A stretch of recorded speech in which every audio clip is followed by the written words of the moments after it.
My name is Michael Enyart, and I represent Colorado Right to Life. Thank you to the committee and the chair for allowing me to testify in support of House Bill 22-1079. One part of this House bill states that Colorado shall disregard the judgments of the U.S. Supreme Court in Roe v. Wade. Notably, the justice who wrote the Roe v. Wade opinion, Harry Blackmun, admitted that if, quote, the fetus is a person, unquote, then the case for abortion, quote, collapses, for the fetus's right to life would then be guaranteed specifically by the 14th Amendment, unquote. So let's take up Justice Blackmun's challenge. Are preborn children persons within the original meaning of the 14th Amendment? Let's use three different tools to answer this question. First, definitions from when the 14th Amendment was ratified. Second, historical state practices related to abortion. And third, the framers' understanding of the amendment. First, definitions. According to the dictionaries of common and legal usage at the time the 14th Amendment was adopted, the term person was largely interchangeable with the term human being. The 1864 edition of Noah Webster's dictionary defined the term person as, quote, relating especially to a living human being, a member of the human race, unquote. In its legal usage, every human being was considered a natural person.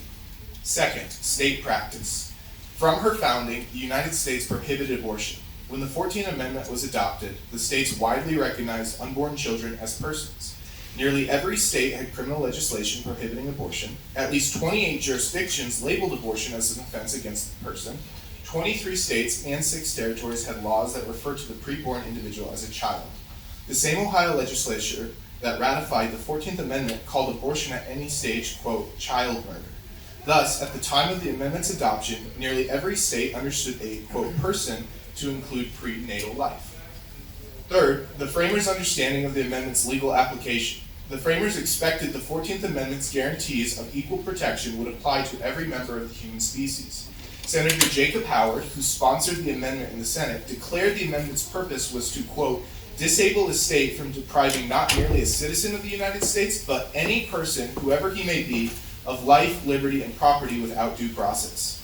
As former Supreme Court Justice Hugo Black put it, quote, the history of the 14th Amendment proves that the people were told that its purpose was to protect weak and helpless human beings. Considering this evidence, it is clear that preborn children are constitutionally entitled to the equal protection of the law. The Constitution, properly interpreted, prohibits abortion under the 14th Amendment. Before I go, I as well have volunteered to help keep Colorado representatives accountable for how you vote on the issue of abortion abolition.